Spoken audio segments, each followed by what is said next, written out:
Mash'had Promzonadan pastga tushganda poyezd yo'liga yetmasdan o'ng qo'lda joylashgan yo'l yuziga yaqin bo'lgan joyimiz endilikda sotuvda. Joyimiz yo'l yuziga yaqinligidan tashqari fasadining o'zi ham naqd 30 metr ekan. 12 sotixli ushbu turar joyimizni hujjatlari ham turar joy bo'lganda soliqlari ham kam chiqadi.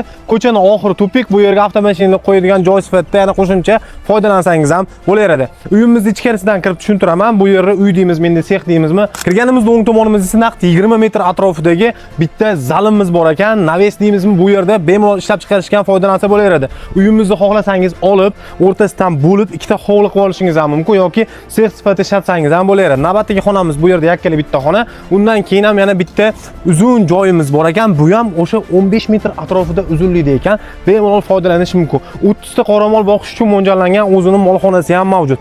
Joyimiz to'l burchak, tekis bo'ladi. Mana bu tomonlarni ham ko'rishingiz mumkin. Mevali, manzarali daraxtlari ham bor. Ushbu joyimizda hamma hujjatlari joyida ekan. Kommunal tarmoqlardan suv hamda svetdan muammo yo'q. Qo'shimchasiga suv ham ikkita liniyada ekan. Umuman muammo qilib o'tirmaysiz. 12 sotixli mana shu kattakon binolari, molxonalar bilan birga edi. Joyimizning narxi 75 ming dollar, yana oz-moz barakasiga o'tib beradigan joyi ham bor. Egalarning telefon nomerini doimda videoni pastda qoldiraman. Bog'lanishingiz mumkin. Xohlasangiz 2 ga bo'lib ikkita hovli qiling yoki 3 ga bo'lish imkoniyati bo'lsa, uni ham o'ylab ko'rsangiz bo'ladi.